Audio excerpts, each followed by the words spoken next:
खबर मध्य प्रदेश के सिंगरौली जिले की। यहाँ सिंगरौली जिले में नवनिर्मित नगर परिषद का गठन बरगवा एवं सरई क्षेत्र में किया जा चुका है, जिसमें वार्ड का परिसीमन कर मतदाता सूची भी वार्ड के हिसाब से प्रशासन के द्वारा तैयार कर ली गई है। परंतु भारतीय कम्युनिस्ट पार्टी के नेता संजय नामदेव ने पत्रकार वार्ता कर प्रशासन के द्वारा तैयार कराए गए मतदाता सूची को लेकर कहा कि मतदाता सूची तैयार कराने में प्रशासन के द्वारा राजनीतिक संरक्षण में जनता के साथ अन्याय किया गया है।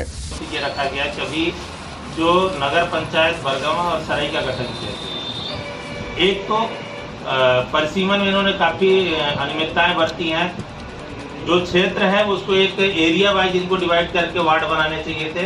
इन्होंने क्या किया है कि कुछ क्षेत्र इधर का कुछ क्षेत्र उधर का, मतलब नॉर्थ साउथ ईस्ट वेस्ट इस तरीके से करके पूरा घालमेल किया, जिससे मतदाताओं में अफरा तफरी का माहौल हुआ है।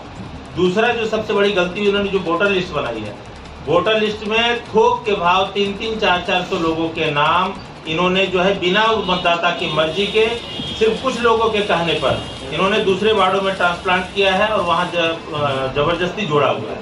जबकि जो जिस वार्ड का निवासी है उसका नाम उस वार्ड के ही वोटर लिस्ट में होना चाहिए था।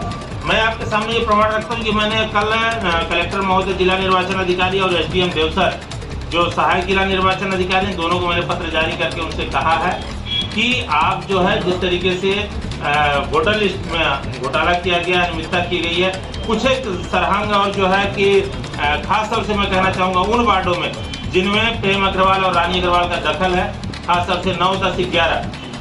आप सोचिए अगर किसी का 9 नंबर से अगर वोटर लिस्ट से नाम अगर ओवर हो रहा मतदाता तो 10 नंबर में जाएगा, 10 नंबर से ओवर हो रहा है तो 11 नंबर में जाएगा। लेकिन 11 से उठा के सारे लोगों को 9 नंबर में भेजना और 9 नंबर से उठा के सारे लोगों को 11 नंबर में भेजना, मतलब 3 वार्डों को क्रॉस करके इस तरीके से जो मतदाताओं में का नाम जोड़ा गया है वो काफ़ी निंदनीय है और इससे निष्पक्ष चुनाव संपन्न नहीं हो सकता। इसलिए भारतीय कम्युनिस्ट पार्टी ने इस पर आपत्ति जताई है और इस पर कड़ी निंदा करते हुए कहा है कि फिर से जिस मतदाता का जिस वार्ड में नाम है उसको फिर से सर्वे कराया जाए और जिस मतदाता का जिस वार्ड में नाम है उसकी उसी मतदाता सूची में उनका नाम दर्ज कराया जाए।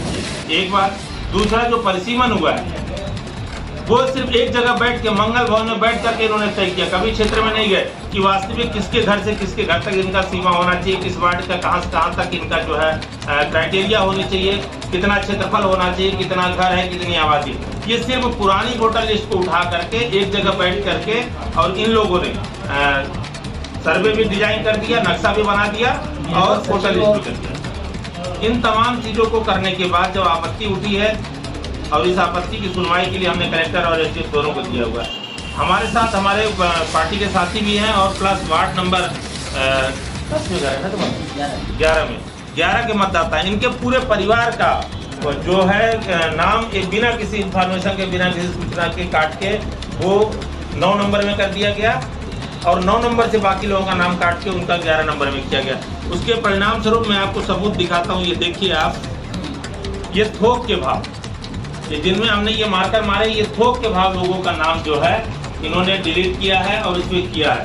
इतना ही नहीं, मैं आपको एक और सबूत दिखाता हूँ। किसी का भी नाम जब काटा जाता है या डिलीट किया जाता है तो उससे फार्म भराए जाते हैं, फार्म 8 भराया जाता है, फार्म 7 भराया जाता है। किसी का भी कोई फार्म नहीं भराया गया और इस तरह से थोक के भाव में जो है इनके नाम लिस्ट से हटा दिए गए, काट दिए गए। हमने ये लिस्ट उनको दिया है कलेक्टर साहब को और ये कहा है कि भाई आप जिनका 9 से 11 में किए उनका 11 में करो, जिनका 11 से 9 में किया गया उनका वो वापसी में 9 में करो। तो ये इतना बड़ा गोलमाल इनके द्वारा किया गया है और निश्चित रूप से इसको अभी हम लोगों ने आपत्ति जताई। अगर आपत्ति की सुनवाई होती तो ठीक है, नहीं मजबूरी में हम लोग को हाई कोर्ट की शरण लेनी पड़ेगी, क्योंकि चुनाव तब तक निष्पक्ष नहीं हो सकता जब तक सही परिसीमन और सही मतदाता सूची का प्रकाशन नहीं हो।